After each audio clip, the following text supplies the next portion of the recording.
Oh, look at that. Fatal error. It's always Glenn. Even when there's just two of us, it's always Glenn. Unbelievable. What the hell's that about? Dude, I can't believe that happened. Hello, hello, hello. Hey there. Hello. Coming to you from San Diego. Dude, another error. Hello, my friends. Thank you for joining us for the PEBCAK Podcast, a weekly information security show featuring some all-around good people. It is week 40 of 2023. I'm Chris Louie, and the smoke is finally starting to clear here in Northern California. With me, I do not have my co-host Havoc the Mouthpiece. He is currently stuck at McCarran Airport playing the slot machines. What do you think the odds are that he's just really he's broke, he spent all his money last night, or either that or he's passed out somewhere in Las Vegas and he's using that as an excuse? I bet he's lounging by the pool. He's getting his tan on. Yeah, I betcha. Just didn't want to show. We told him to join the podcast from the airport. We thought it'd be hilarious to hear all the background noise, but no, he didn't want to come on. Yeah, is that odd? Normally he's pretty much game about getting on the pod. So yeah, he's not all in like us too. We show and just remember, this time this one is not on me. That is true. But we do have Glenn Medina, the scientist who just came back from watching a Coldplay concert. I don't understand the scientist. What's the scientist have to do with anything, Chris? But I did watch Coldplay. That was actually really cool. That's one of Coldplay's most famous songs, called "The Scientist." No, it's not. Is it? That's one of It's Coldplay's yellow. most famous songs, "The Scientist." I'm surprised they didn't play. Yeah, it is. Yeah. Really? No, science. Okay, Well, I gotta go look that up. it's Maybe I heard it. one of the. Okay, I'm gonna go listen. I'm looking for on it now. Spotify right now. And maybe I almost bet you I probably know the song. I just don't know it by title because I'm so bad with titles.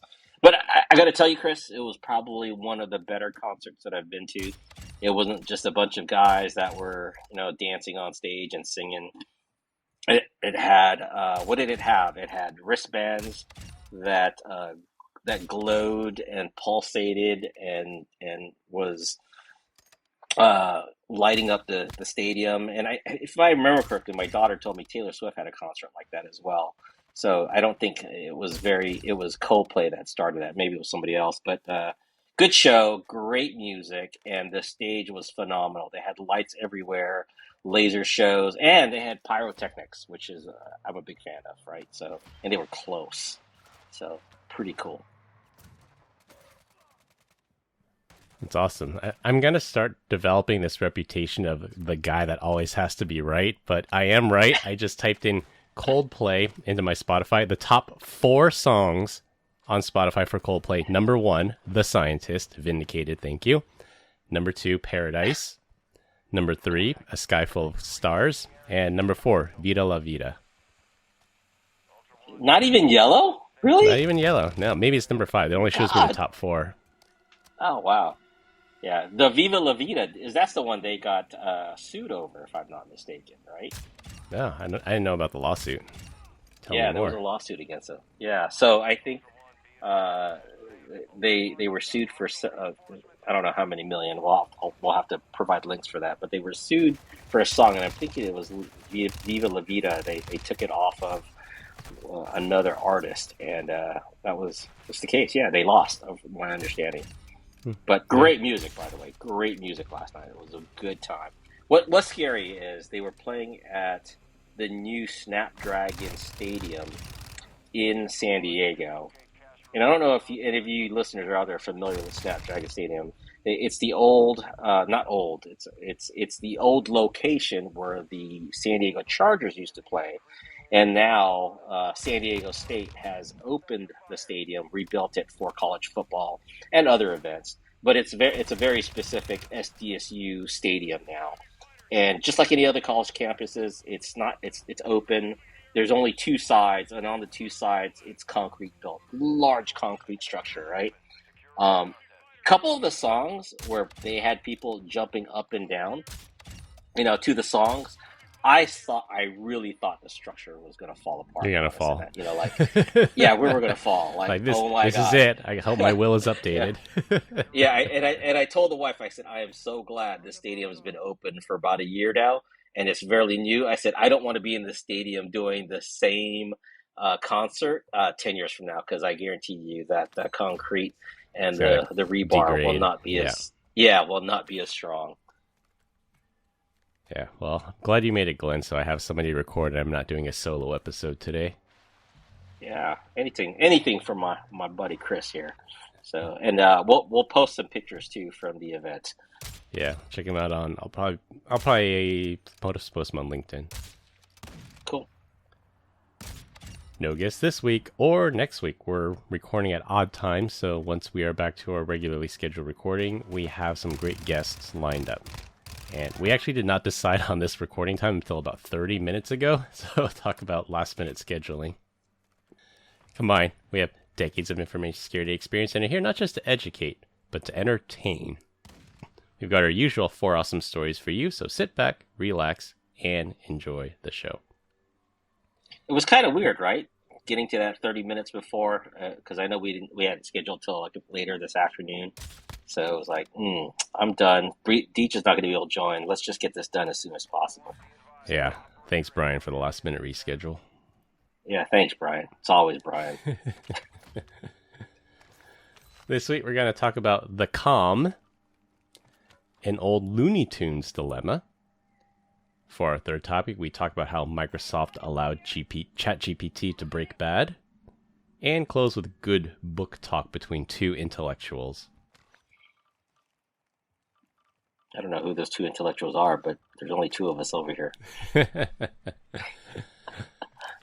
For our first topic, we are revisiting our big story from last week, and will be our ransomware story of the week. My hypothesis that Caesars and MGM were taken down by a bunch of kids who spent at most a week inside the network was proven right. This was not a sophisticated APT group crawling around the wires for months and years beforehand. I have been vindicated, and Brian owes me a bottle of Macallan 18. Pay up, Brian. Pay your bets. This is the best time to call him out, too, because he's not on here to defend himself. Because if he were on, he would say, I never agreed to that. What are you talking about? Stop casting these aspersions my way. I know. Check them out.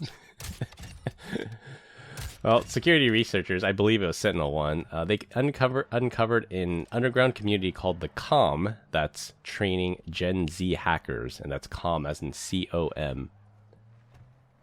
They would be in their late teens and early 20s, taking very talented and technical people and radicalizing them into doing nefarious things like hacking into multi-billion-dollar multinational corporations.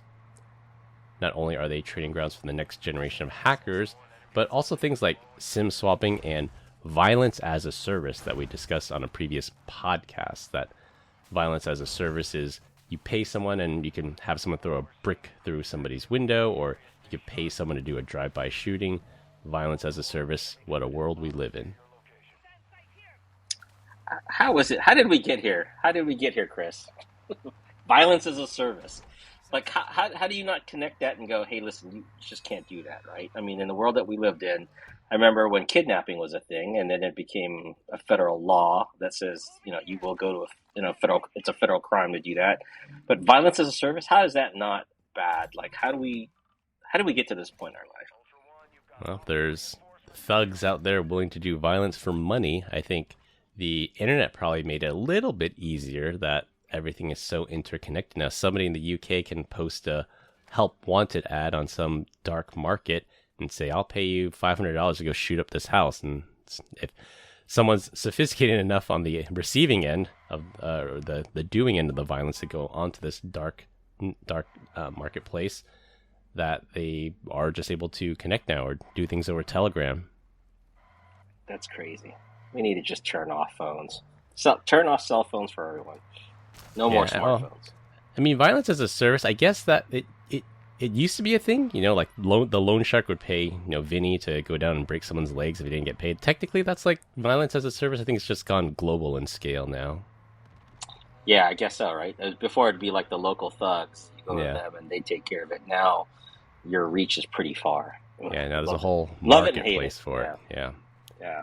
Bad that I didn't think Globalization. of it. We've won, Glenn. Yeah, yeah. What is this like? The globalists It's like have the won. Uber. It's like the Uber of thugs. Can I hire? Like, is it Drizzly or Uber Eats? Like, can I Uber punch? You know, something like Yeah, that. exactly. Uber somebody a Uber punch in the shoot. face. Uber kill. Oh my. Yeah. Well, it's interesting that the attackers for Caesars and MGM, they're both highly skilled and not at the same time. They have proven themselves very talented at initial access using things like social engineering and MFA bombing, if you remember those Lapsus kids from a while ago, but their lack of experience shows with very poor OPSEC as seen by those Lapsus kids that got scooped up. They don't know how to cover their tracks, they brag too much online, they just haven't really learned the meta side of the soft skills of being a hacker. I think that'll just come with time, right? We just heard of a new group that just popped up, and I guarantee you they'll refine their skills and tactics to be a little bit better next time. I think so. I think it also comes with age that they're too young, they're too talented, and that sort of lends itself to the idea that ransomware gangs are businesses, that they need a manager, they need a father figure, a parental figure, maybe a mother figure. They need some kind of mentor to teach them that you guys are really, really good at doing this, but let me teach you all the stuff you should not be doing at the same time. So maybe there's some kind of mentorship program in the com. Yeah. Well, is that the com? Is that the folks that are training the Gen Z hackers, or is there like that's the group itself, right? So I imagine they got to make this better. Can't be another set of 16-year-olds just driving this thing. The com is a community, so all these kids go there and they swap tricks and I guess post things, the latest malware tools, latest malware tactics. They radicalize each other there, but what they need is some kind of mentorship that if they want to do something well, they're not doing good, they want to do something well, then they need that mentorship there. They need to learn how to cover their tracks better. They need to learn, don't be in the US or the UK because you will get picked up. You need to be from an Eastern Bloc country or hide your tracks better. Yeah. Well, so get this straight. Like, I think the reported, it's in the millions. The losses? Right? The losses so far were like 20, 30 million. A day. I would say on the low side, 100 million. On the high side, 200, 300 million total. By a somewhat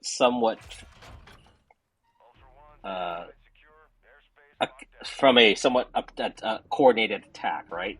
This was coordinated to some extent, but not really. That's unbelievable. Yeah.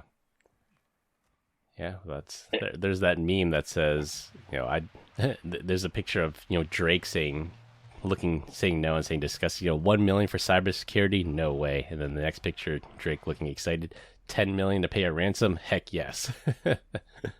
Gosh, yeah. So I had some friends that were in Vegas a couple of weeks ago, and they were telling me that they couldn't even take Starbucks gift cards, right, or cards. They had to pay everything cash, or if they did, they had to write everything down. He said it was really bad. Back to the Stone Age. I'm surprised they didn't have those old credit card, the thing with the carbon copy. You go chuk chuk, that you make a copy of the last credit thing card I'm going to do. I would never let you swipe my card that way. How far we've come, goodness. Glenn, from that old machine that goes chuk chuk, and now you just tap your phone on a screen and then you could pay. That's crazy. Oh my gosh. And I just remember, like, when I worked at a department store a long time ago, that's actually how we rung stuff up. It wasn't by the point of sale machines. It was, hey, I'm going to make this transaction. I'm going to slide this card, and then you see that credit card transaction like 20 days later show up. Yeah. And then you have to ask for the carbon too. You remember that? You ask for the carbon because you throw that in the trash. It's got a copy of an imprint of your card on it. Well, yeah, for the longest time, and then they got smart, and then finally they made those receipts without carbons, right? It was automatically the carbonless ones. Yeah. Trip down memory lane for sure. Unbelievable. Oh gosh. Well, in August 2023 Cyber Safety Review Board, CSRB, report on those lapsus kids recommended that the U.S. Congress explore funding juvenile cybercrime prevention programs. And I definitely agree with that. It's more important than ever to set youth on the right path. Sort of like Brian, when his guidance counselor said, Brian is very intelligent and shows great potential, but applies himself improperly. And I think that's what these kids are doing nowadays. If you can intervene early enough, have them do good, and they could have a brilliant career in cybersecurity. Yeah, got to send them to camp hack. Or the opposite is true. What's that? Or the opposite is true. They serve their jail time, and then the FBI will hire them. I was like, you're really good at it. Sort of like that catch me if you can thing. You know, Frank Abagnale, he's one of the best fraud prevention people now, and he was one of the most notorious fraudsters out there. That's right. Yeah. Unbelievable. Yeah, 10-minute phone call. Allegedly, that's what it took. A 10-minute phone call to social engineer somebody's account, and now you can't turn on the news without some Las Vegas related story being on there. Yeah, I mean, they're still recovering, right? I mean, it's not over.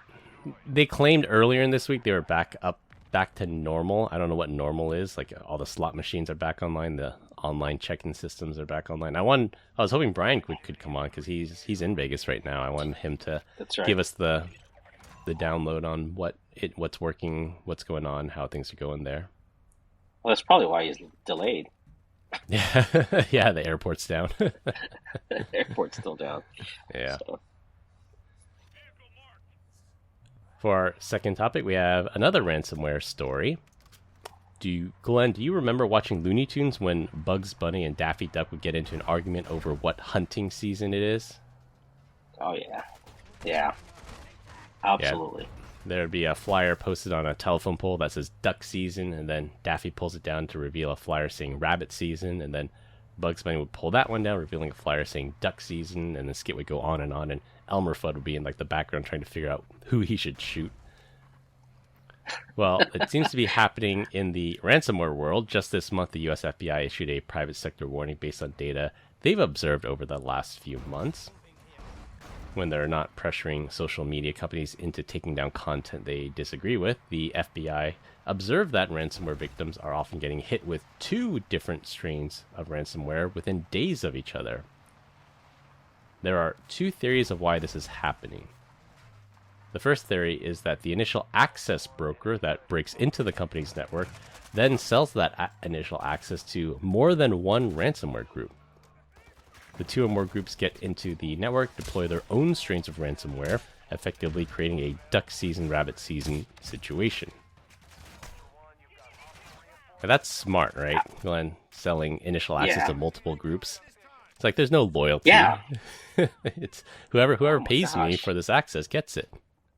That's so smart. But think about it. I mean, that person makes out in the end from, like, let's say even if they had a sidebar discussion, it's like, hey, listen, I'm going to sell this to you, and I get 5-10% of whatever you make on top of that when you're inside already. Like after you've been able to exfiltrate stuff.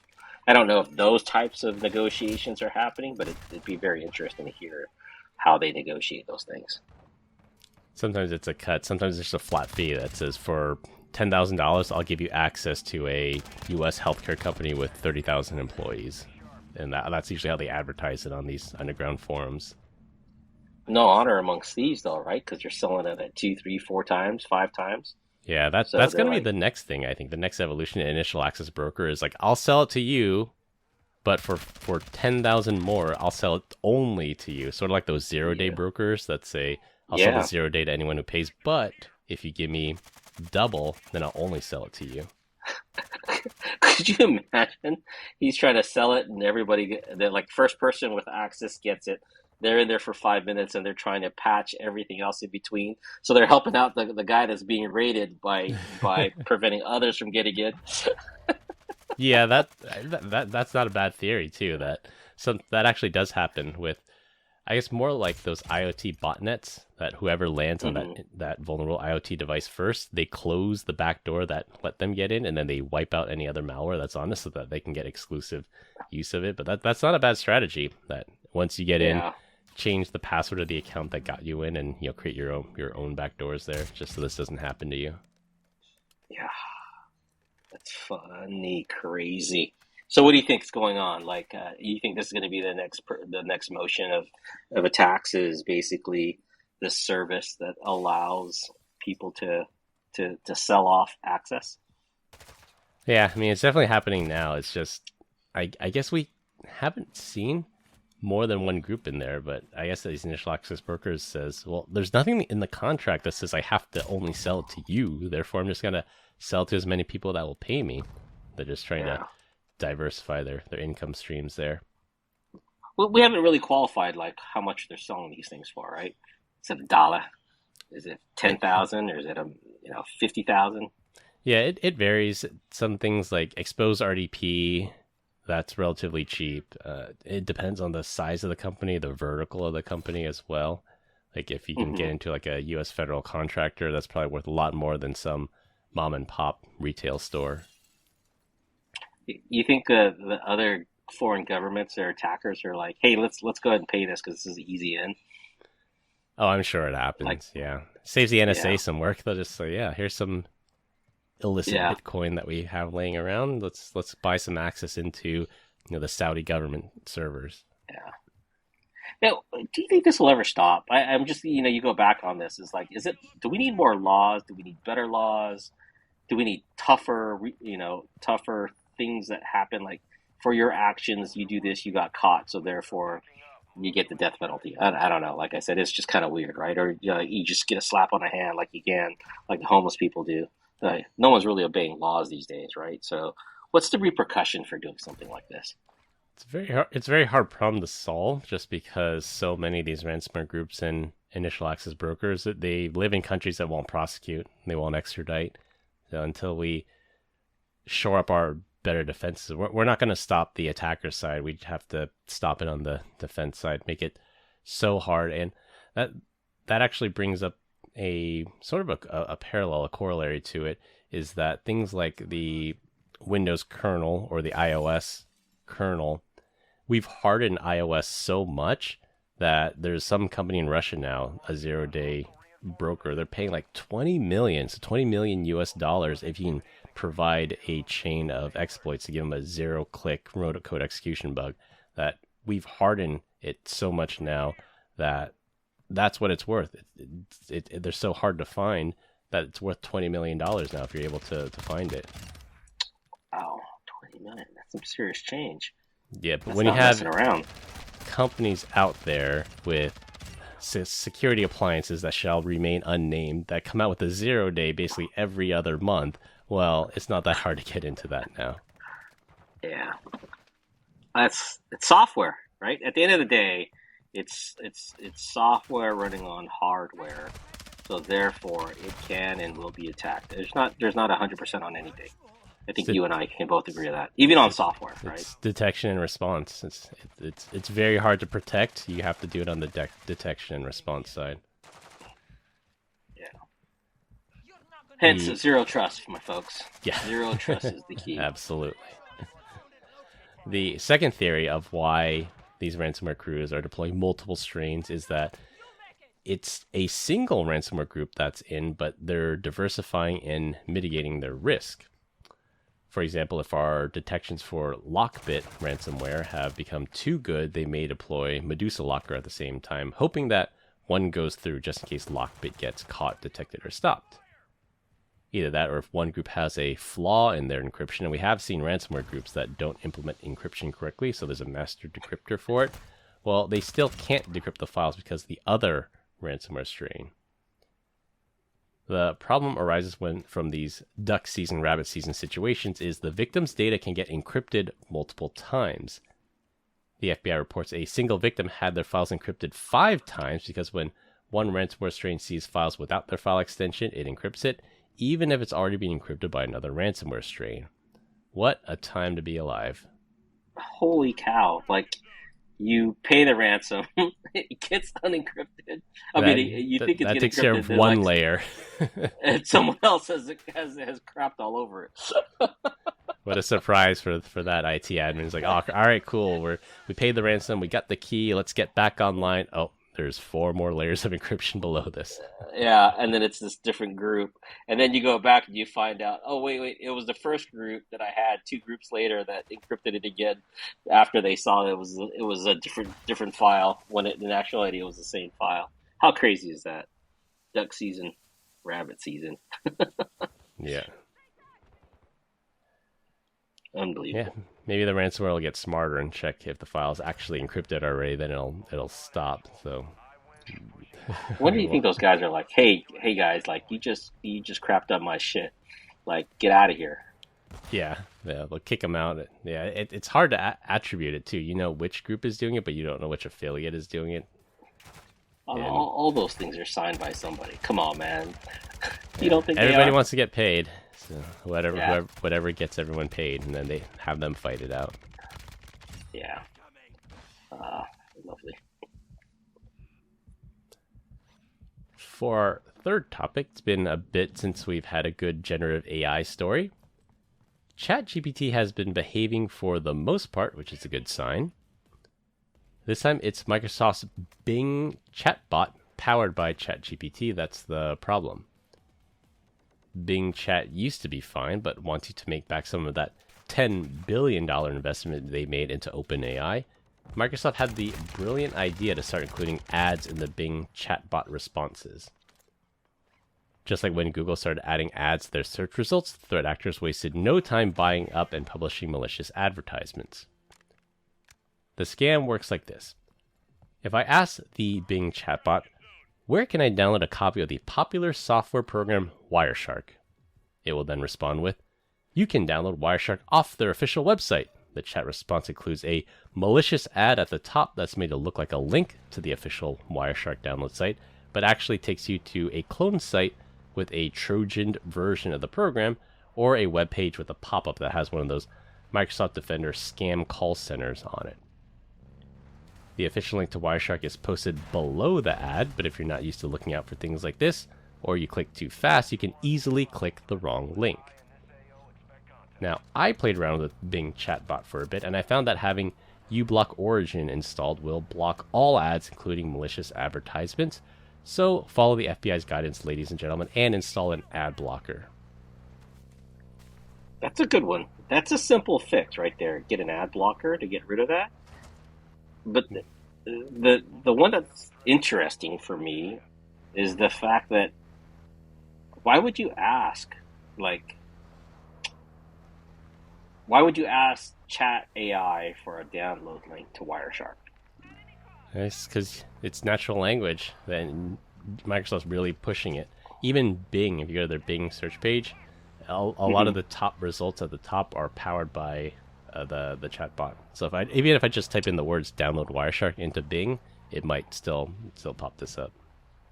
So I think probably corporate enterprises would be safe because they have a URL content filter, right? So something down the path can block that request or hopefully, maybe. You don't think so?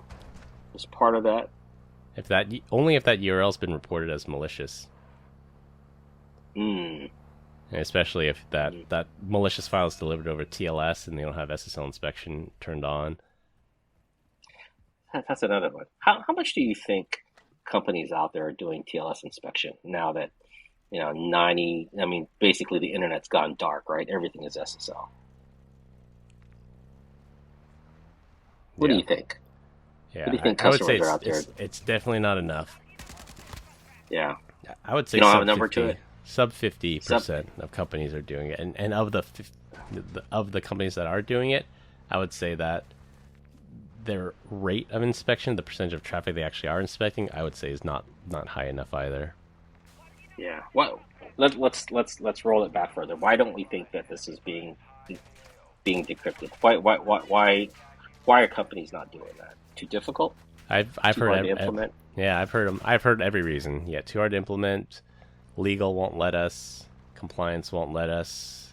We value customer or employee privacy over security. I mean, sure, it drives the security people crazy when they hear something like that. It's true. Right here, I would say it's more the case here on the West Coast that a lot of companies respect their employees' privacy to their detriment, that they won't inspect certain traffic that has a high potential for having malware delivered through it.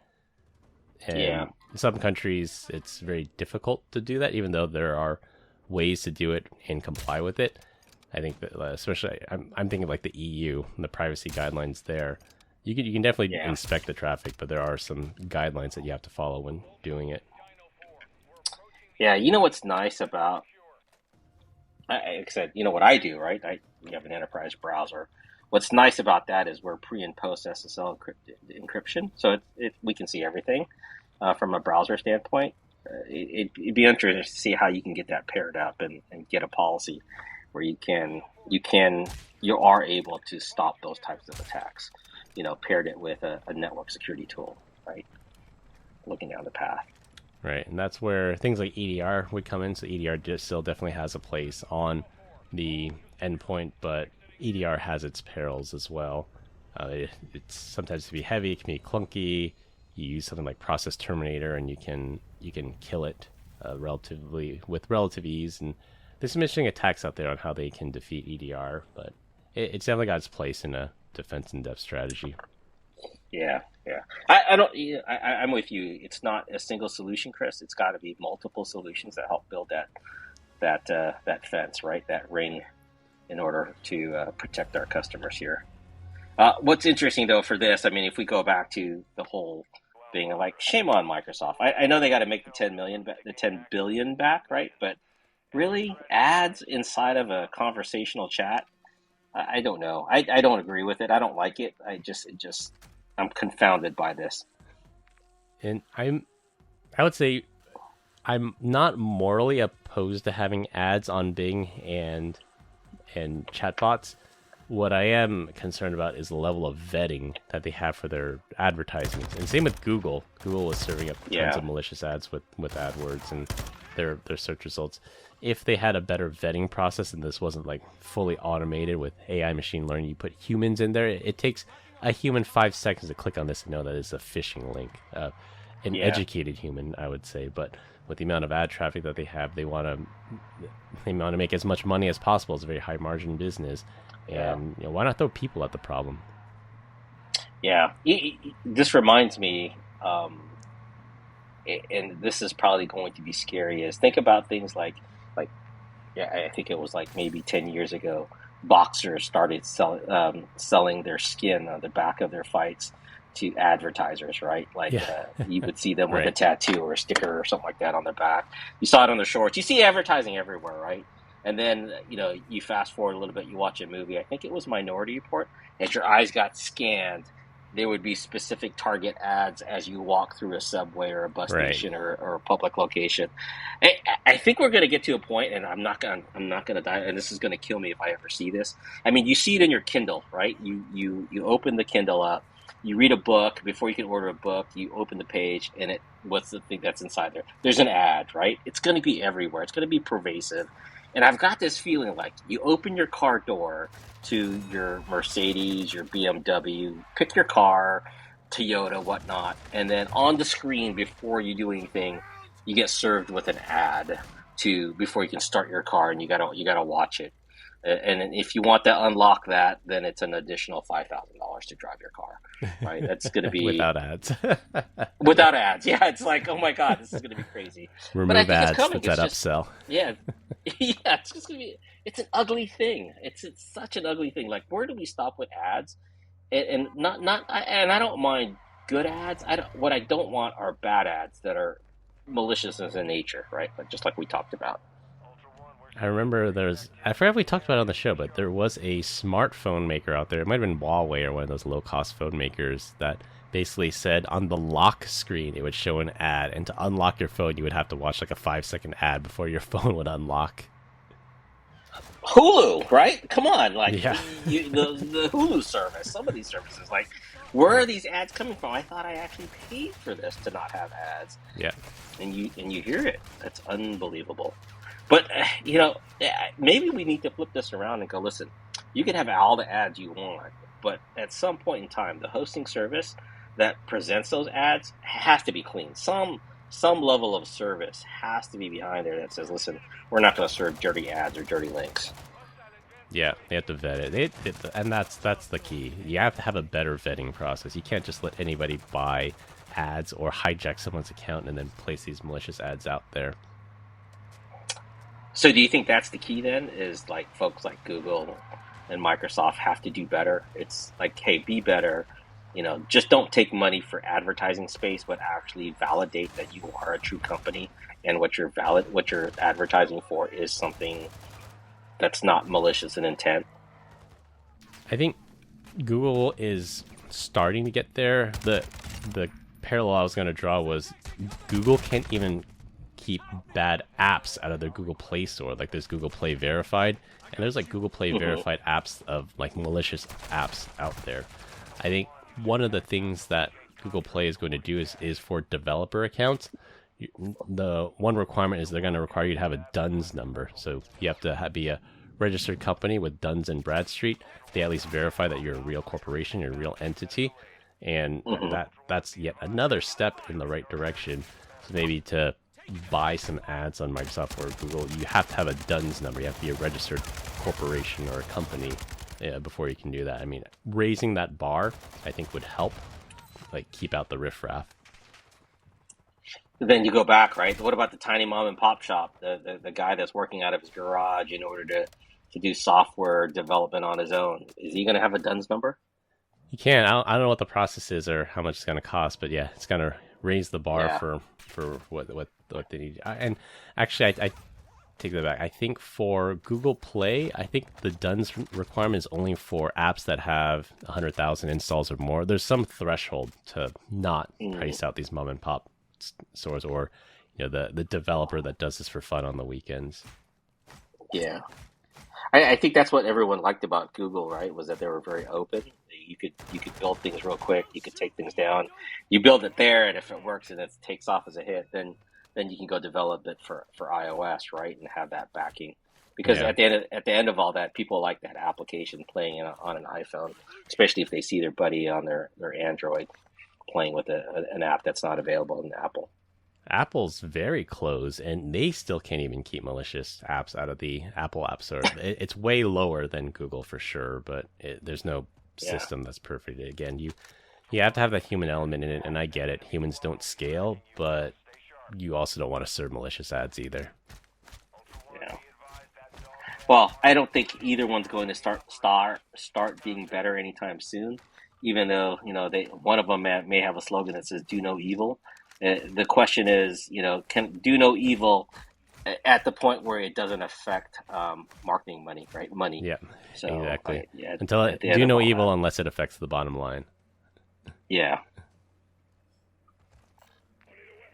For our last topic, and it'll be a rotating topic every week. This week, we're going to talk about any good books you've read or listened to lately. Since Brian doesn't read, this is a good topic to have between us two, Glenn. Oh God, you're on the condition that I read. Well, I know you're an Audible subscriber. I'm very much an Audible subscriber. So go ahead, you first. Yeah. So I finished Atomic Habits by James Clear. This one came really, really highly rated on Amazon.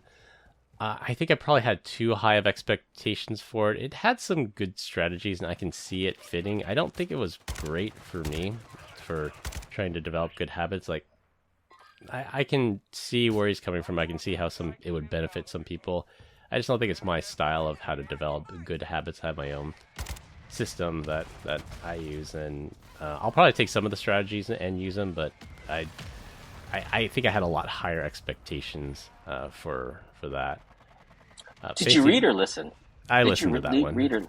You listened to it? Yeah. Do you think that one would be different if you had just read it because you could understand the platform of what they were trying to deliver differently? I don't think so. There's like worksheets and stuff that he provides on his website, but even then, it's I don't think the techniques and styles that he proposes, I don't think they're compatible with how I operate. But it comes really highly rated. So it might be for you. Yeah. I don't think it was for me.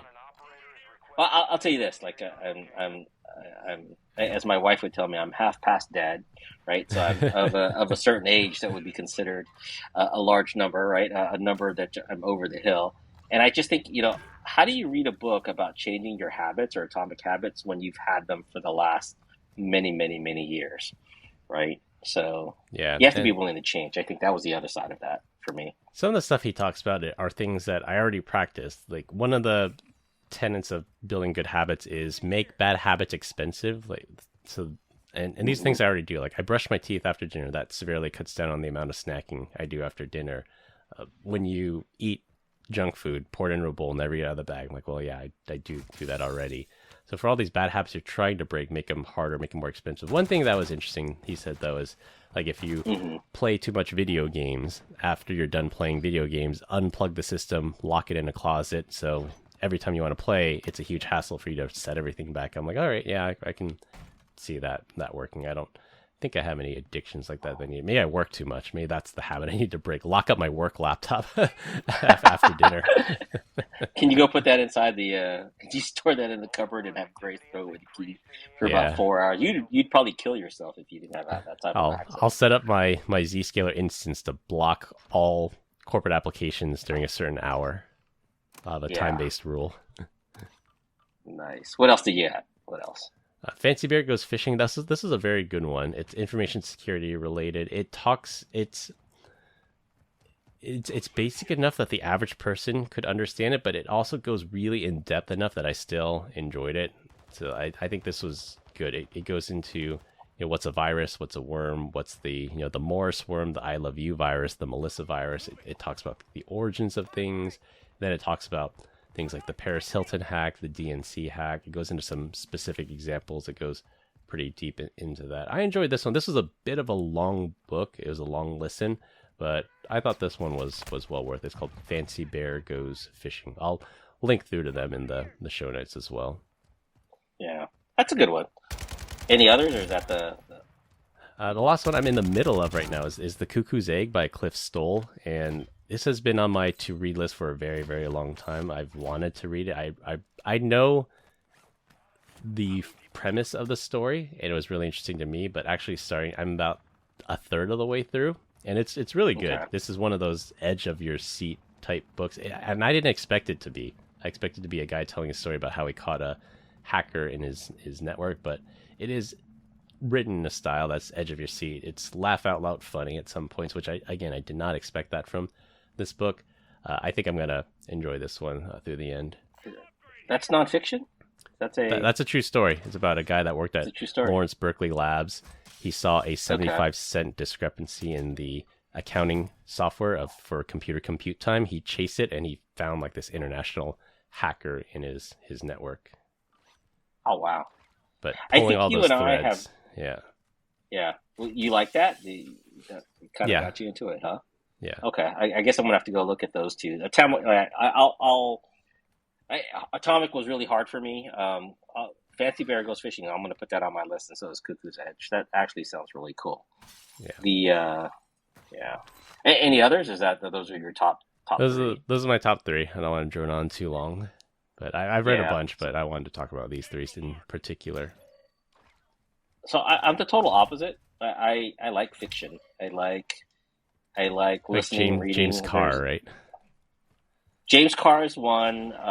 Vince Flynn, he's passed. He's since passed away, and another Yeah. Rest in peace, author, Vince. Kyle Mills. Yeah, Kyle Mills has taken over. But I like that CIA kind of mystery thriller type. I get into that, right? It's for me. It's very. It takes me away from things I know. And then I'm not gonna lie to you. I love James Bond. Like James Bond. I'm a big James Bond fan. So Ian when is it Fleming. James Bond week? Yeah, James Bond week or James Bond month. I think it's October, November. It's a good time for me because I like to watch all the shows. Although they're getting a little long. It's like wow, I can't believe I really like that. I thought it was kind of weird, So, but that's where Get Smart came from, right? Is the spoof on that. Yeah. But Austin Powers so too. yeah. Vince Flynn, Kyle Mills on they call it the Mitch Rapp series. I think I'd like to say it's close to like 15 books so far. So I like to get them all, line them all up, and I listen to them serially. And I do it over and over because I just like the stories that are inside there. And then, of course, Jack Carr, Terminal List, a couple of others. But the other one that I was trying to make my way through is what was that? That was Extreme Ownership by Jocko Oh, Willink and Jocko Willink. Keith Yeah, Babin. I read that one. That was Yeah, very, very yeah, good. I love all of Jocko's yeah. books. I have a number of them. I think it was because it was military based is why I like the book. So, but yeah, some really good ones. Yeah, yeah. And he and Leaf, they tell it in a really good way. They tell a military story. I think it's the Hmm. former, right? They tell a military story. They talk about like the lessons learned, and then they talk about how it applies to business. Yeah, yeah. Yeah, I So like that one a lot for sure. Vince Flynn yeah, was but a big fan of the company I used to work for. I used to work for Iron Key, so Vince Flynn was a fan of Iron Key, okay, and he would do product placement of Iron Key in his books. And we didn't pay him or anything. He was just a big fan of it. So he would say like the spy really. plugged in an Iron Key flash drive into his computer. Yeah, we used to See, I'm have gonna have to go do a copies. search for that now. We used to have Nice. copies of his book in the Iron Key lobby with a bookmark to the page where he talks about Iron Key in there. Yeah, I guarantee you get stock in Iron Key. Yeah, probably. Yeah, yeah, that's too funny. Yeah, those are good ones. So are you in the middle of Extreme Ownership right now, or is it on your to-read list? It's on my. I started it. I have this thing. I go through one chapter. If I'm intrigued, I continue on. If I'm not, I put it down and I save it for later. But I know some things I save for later. Some things I save never. Like it's like you're coming off the list. Like I don't want to read you again. That one I know I just need to get to once I'm done getting through. Some of the other things that I want to read first. Yeah, Yeah. that one's a good one, and that one you can pick it up and put it down because each chapter I think is relatively independent of each other. At least the sections are. Hmm. So that one is one that you can pick up and put down if you need to make a change. Yeah. But you're not a big nonfiction guy. You don't. No, I'm a big nonfiction guy. I think I exclusively read nonfiction. No, I mean, what about fiction? You don't like fiction? I do. I used to read a lot of Tom Clancy before he passed. I think in Tom Clancy's later years, I think he stopped writing so much himself. He would write like Hmm. the premise and the skeleton of the story, and he'd have other people finish it for him, write everything in the middle. But the Yeah. Jack Ryan stuff, I forgot something Clark, like the Rainbow Six ones, the Jack Hmm. Ryan stuff for sure. Really Yeah. enjoyed that. Yeah, the nomenclature that he has. I mean, some of the things, the details that he has of the ships and the weapons and things are like, where did he pull this out of? Because this is some great detail about a weapon or a weapon system.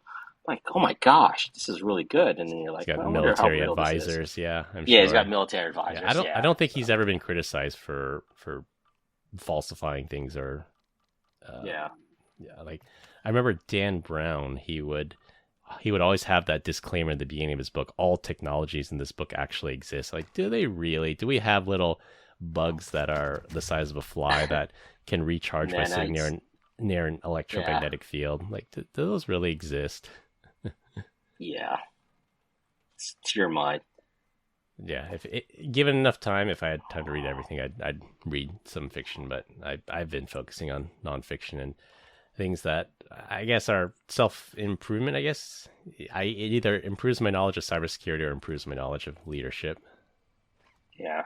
I look at it the other way. I spend about 20 hours of my day thinking about work and everything surrounded around cyber. Yeah, I need some time outside of that just to that's true. decompress my mind Yeah, and just get out of that. So, yeah, yeah. that's the thing they talk about in Atomic Habits. If you do things for fun for where you work, you need different habit spaces. And I'm like, all right, yeah, I shouldn't be working in places that I should be having fun. Even though like my computer setup, I use it for online gaming and I use it for work. So I don't know how I'll do that. Hmm. We continue to get great comments about our dad joke of the week. Dad joke of the week. This week, I'm up, hoping to save us from the two stinkers in a row. So stick with us, audience. Wah, wah, wah. That's the joke already, folks. How do you determine how heavy a red hot chili pepper is? How do you determine? You give it away, give it away, give it away now. Wah, wah, wah. I gotta say, that was better than the last 2 weeks. But you also have to be a red chili pepper fan. So, Exactly. You have to know that's. I think everybody can figure out that's. It's like give it away, give it away, give it away. could you imagine? That's been 30 years now since they Probably, yeah. been big. Yeah. In the 90s, for sure. Yeah. Yeah. I remember going to Lollapalooza out there to listen to them. That's crazy. That was Nice. a long time ago. Dating yourself, Glenn. I am very much dating myself. I'll stop right now. I'll let you close this out. All right, to wrap things up, I was right and Brian was wrong about MGM's dwell time. Ransomware attacks are using multiple strains of malware now.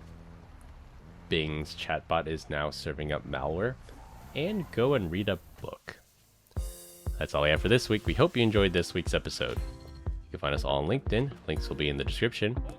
Follow us on Instagram at PEBCAK Podcast. Thank you to all our listeners and subscribers who rate us 5 stars in the iTunes Store and Spotify and left us a review. We appreciate you all spreading the word to help grow the show. The best way to find us is to search for the PEBCAK Podcast on your favorite podcast listening app. For my co-host Glenn Medina, I'm Chris Louie. Thanks for listening. We'll see you all next weekend. As always, have a nice day. And I'm going to end it this way. You should have seen the look Chris gave me when I said Lollapalooza. He had to sit there and kind of stare at me and go, what is that? Is that like is that like Woodstock? I know what Lollapalooza is, Glenn. I'm not that old, that young. All right. Bye, Felicia. Have a nice day.